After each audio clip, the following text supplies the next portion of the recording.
नमस्कार दोस्तों, स्वागत है आप सभी का ब्रिजेश शर्मा ब्रिजवासी यूट्यूब चैनल पर।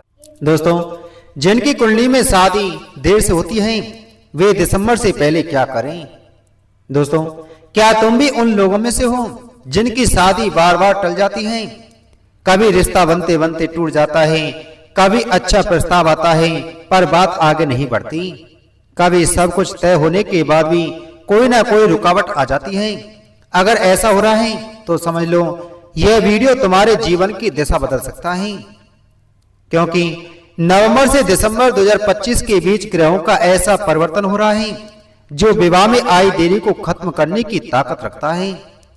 दोस्तों, लेकिन शर्त यह है कि तुम कुछ खास ज्योतिषीय उपाय इस समय पर जरूर करें, क्योंकि यह वही समय है जब ग्रह तुम्हारे पक्ष में आने को तैयार हैं। सबसे पहले जान लो कि विवाह में देरी क्यों होती है। जब कुंडली के सप्तम भाव में शनि या राहु की दृष्टि होती है या गुरु का बल कमजोर होता है तो व्यक्ति का विवाह देर से होता है। ऐसी स्थिति में रिश्ते बार बार टूटते हैं और समय पर सही व्यक्ति नहीं मिल पाता।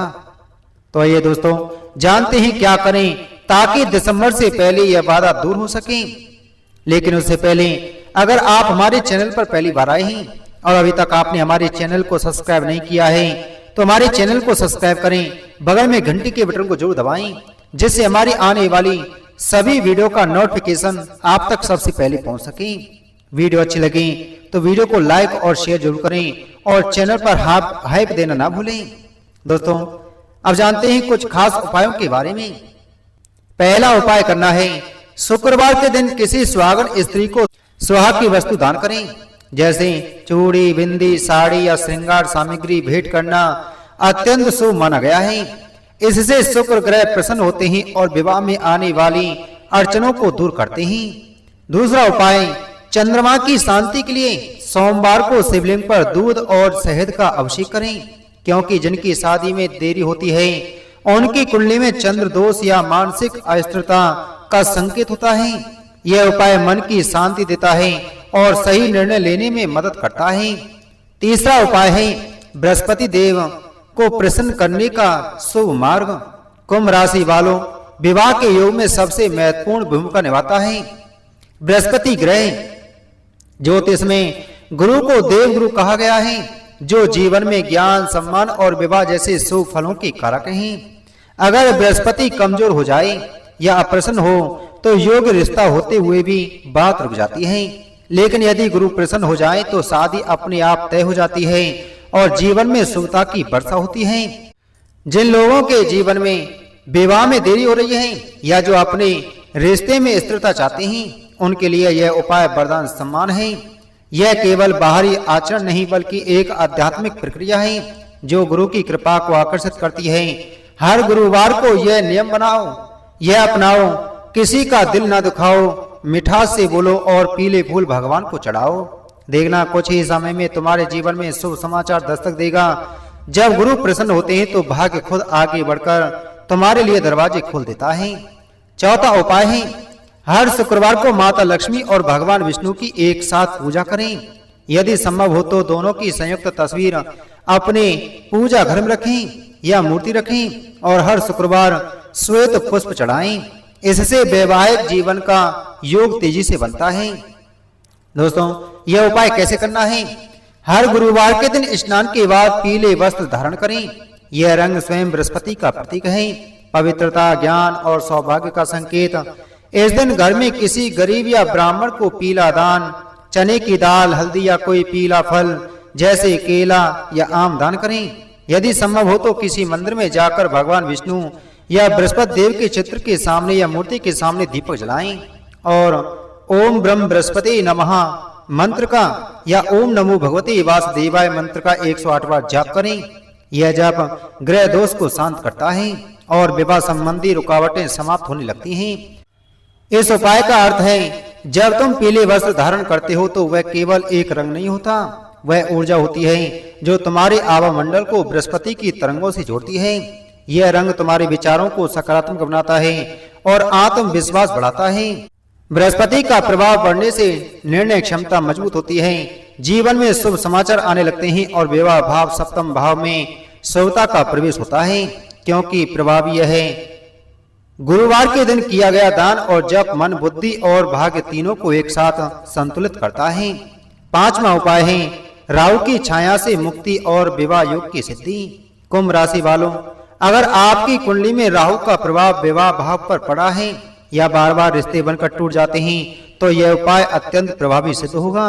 शनिवार की शाम जब सूर्य अस्त हो जाए तो चारों ओर हल्का अंधेरा छा जाए, तब एक तिल का तेल या सरसों के तेल का दीपक लें। इसे पीपल के पेड़ के नीचे रखें और पूर्व दिशा की ओर मुख करके दीपक जलाएं।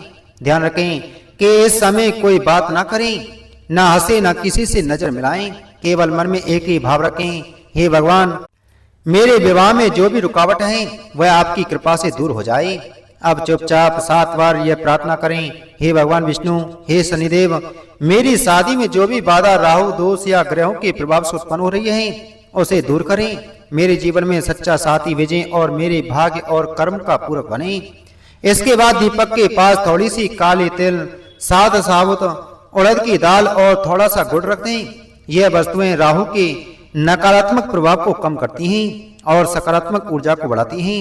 अगर यह उपाय लगातार 3 शनिवार तक किया जाए तो राहु की छाया शांत होती है और विवाह के योग शीघ्र फलित होने लगते हैं।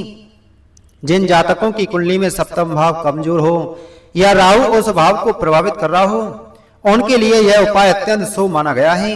इस उपाय को करते समय श्रद्धा, विश्वास और पूर्ण मन से भगवान का स्मरण करें। याद रखें, जब मन शुद्ध और भाव सच्चे होते हैं तो ग्रह भी आपकी सहायता करने लगते हैं।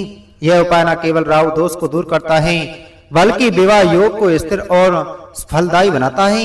छठा उपाय है जो कन्याएं योग्य वर की तलाश में हैं, वे शुक्रवार के दिन स्फटिक की माला से या रुद्राक्ष की माला से ओम पार्वती पते नमः मंत्र का 108 बार जाप कर रहे हैं। इस जाप के करने से विवाह शीघ्र होता है। 7वां उपाय माता पार्वती की कथा का श्रवण विवाह योग को सशक्त करने वाला दिव्य रहस्य है। कुंभ राशि वालों, अगर तुम्हारी विवाह में अब तक अड़चनें आ रही हैं, रिश्ते बार बार बनकर टूट जाते हैं या योग्य वर वधु मिलने के बावजूद बात आगे नहीं बढ़ती है, तो यह उपाय तुम्हारे लिए वरदान सिद्ध हो सकता है। यह केवल एक पूजा नहीं बल्कि आत्मा और भाग्य के बीच का पवित्र बंधन है। शास्त्रों में कहा गया है, जहाँ माता पार्वती की कथा होती है वहाँ विवाह का योग अवश्य बनता है। शिव पार्वती का विवाह केवल एक दैवीय घटना नहीं थी बल्कि यह संयोग की विजय थी। माता पार्वती ने वर्षों तक तपस्या के बाद महादेव को प्राप्त किया था। इस कथा में जो भक्ति, श्रद्धा, समर्पण और सच्चे मन से भाग लेता है उसके जीवन की रुकावटें धीरे धीरे दूर हो जाती हैं। दोस्तों, अब आपको यह उपाय कैसे करना है? किसी सोमवार या शुक्रवार के दिन माता पार्वती की कथा का आयोजन करें या किसी धार्मिक स्थल पर सुनें। कथा सुनते समय अपने मन में यह संकल्प करें, हे माता पार्वती, जैसे आपने अपने तप से महादेव को प्राप्त किया वैसे ही मेरे जीवन में भी योग्य जीवन साथी का आशीर्वाद प्रदान करें। कथा के अंत में माता पार्वती और भगवान शिव के नाम का कीर्तन करें, नमः शिवाय, पार्वती नमः। फिर माता को लाल फूल, हल्दी, सुहाग सामग्री जैसे चूड़ी, सिंदूर, बिंदी अर्पित करें। अगर संभव हो तो एक विवाहित स्त्री सौभाग्यवती को कथा सुनाएं या उन्हें भोजन कराएं। ऐसा करने से विवाह में आने वाली बाधाएं धीरे धीरे समाप्त होने लगती हैं।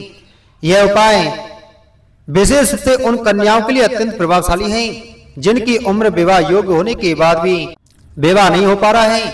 कथा का श्रवण करने से न केवल ग्रह दोष शांत होते हैं बल्कि व्यक्ति के चारों ओर एक दैवीय सकारात्मक ऊर्जा फैल जाती है जो भाग्य को अनुकूल बनाती है। माता पार्वती का आशीर्वाद मिलने पर व्यक्ति के जीवन में प्रेम, सम्मान और स्थायित्व आता है। शिव पार्वती की कथा हमें यह सिखाती है कि सच्चा प्रेम धैर्य और समर्पण से प्राप्त होता है। माता पार्वती ने किसी बाहरी सहायता से नहीं बल्कि अपने तप से, विश्वास से महादेव को प्राप्त किया था। दोस्तों, यह उपाय केवल विवाह के लिए नहीं बल्कि संपूर्ण जीवन में सौभाग्य का दीपक जलाने वाला है। जो भी कन्या या युवक इस कथा को श्रद्धा से श्रवण करता है उसका विवाह बिना रुकावट पूर्ण होता है और जीवन में स्थिरता, प्रेम और सम्मान का संयोग स्थापित होता है। दोस्तों, आप जानते हैं यह सब करने से क्या लाभ होगा? नवंबर के दूसरे सप्ताह से लेकर दिसंबर के पहले सप्ताह तक बृहस्पति और शुक्र का संयोग सप्तम भाव को पूर्ण रूप से सक्रिय करेगा।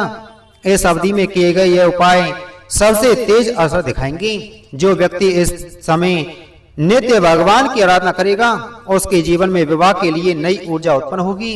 अचानक से कोई पुराना रिश्ता जुड़ सकता है या नया रिश्ता बहुत जल्दी पक्का हो सकता है। अगर तुम सच में चाहते हो कि दिसंबर से पहले विवाह का योग बने तो इन 7 उपायों में से कम 3 उपाय को नियमित रूप से अपनाओ। दोस्तों, भरोसा रखो, परिणाम तुम्हारे पक्ष में आएगा। कभी कभी विवाह में देरी इसलिए नहीं होती कि भाग्य तुम्हारे खिलाफ है, बल्कि इसलिए होती है क्योंकि भगवान तुम्हारे लिए सही व्यक्ति की तैयारी कर रहे होते हैं।